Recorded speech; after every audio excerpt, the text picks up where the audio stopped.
Now, new job numbers today showed employment growth slowed sharply, in November, suggesting that the labor market recovery is losing steam. So it's only a matter of time before this shows up in how consumers spend and they save.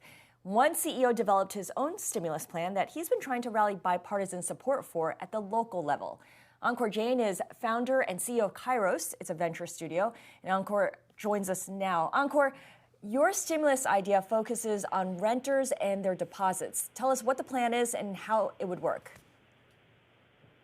Yeah, hey, Scarlett, it's good to be back with you. So I think right now, we've been waiting on the federal government to figure out a stimulus plan for almost, 6 months now, meaning that the last check is something like $5 a day at best to help people during this crisis. So what we've been thinking about at Kairos is how do we make life, frankly, more affordable? How do we put money back into people's pockets? And sometimes that just requires common sense solutions that we can get done without waiting on the political leaders at the federal level.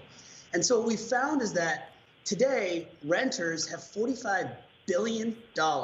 That's cash, that's our savings locked up in security deposits in a way that we can't access today. Right?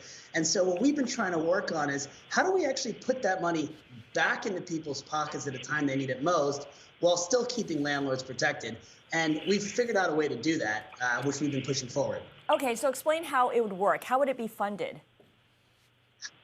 So it's actually really interesting. So right now, like I said, this $45 billion sits in escrow accounts for security deposits doing nothing.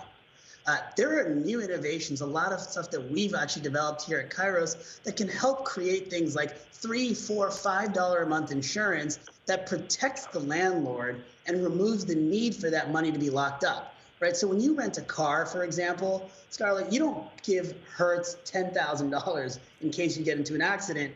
You enroll in low-cost insurance.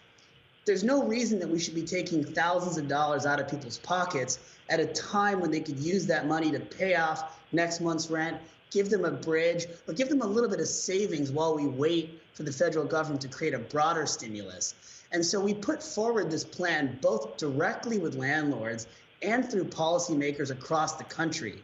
And just over the course of the last 6 months, we've already now unlocked over $1.3 billion going back to renters. The state of New York with Governor Cuomo, Mayor Cranley in Cincinnati actually enacted this across the city, and even Mayor Bottoms in Atlanta.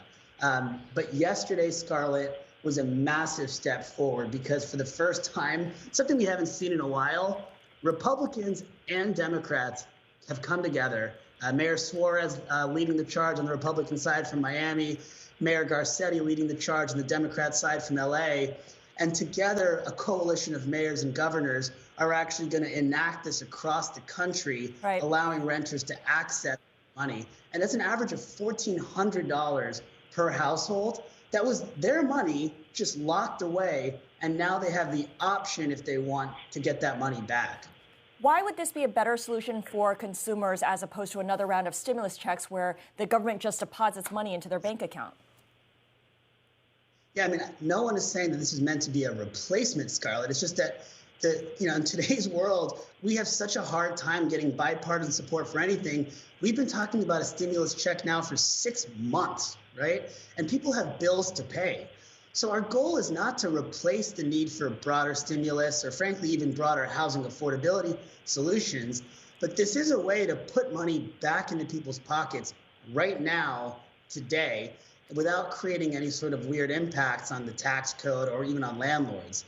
And so that's why I think anything we can do to help people right now get those bills paid is more important than ever. If you look at that impact again, over $1.3 billion already back in people's pockets, we can get that up to $45 billion without waiting on the federal government. Right. The potential there is massive, as you keep pointing out. How much of this is being done retroactively for people who paid their security deposits before the pandemic, as opposed to for those who are about to sign their lease or are in the process of signing their leases now?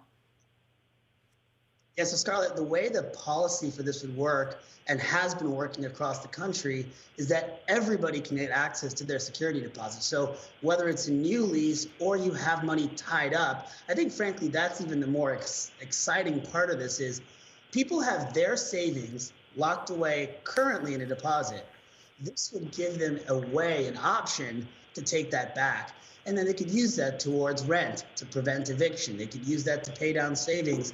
And all the while, landlords are protected with something as affordable as a $3 a month insurance policy. Got it. Ankur Jain, thank you so much. Really interesting ideas there. Really appreciate your explaining it to us. And Renita, what is security deposit in New York? It's like 2 months, 3 months or something? I feel like some say 3 months. I'm living in Jersey. Ours was really just 1 month the first time I signed a lease. Still, it's a lot of money being freed up that you can then use. Could be, absolutely. All right.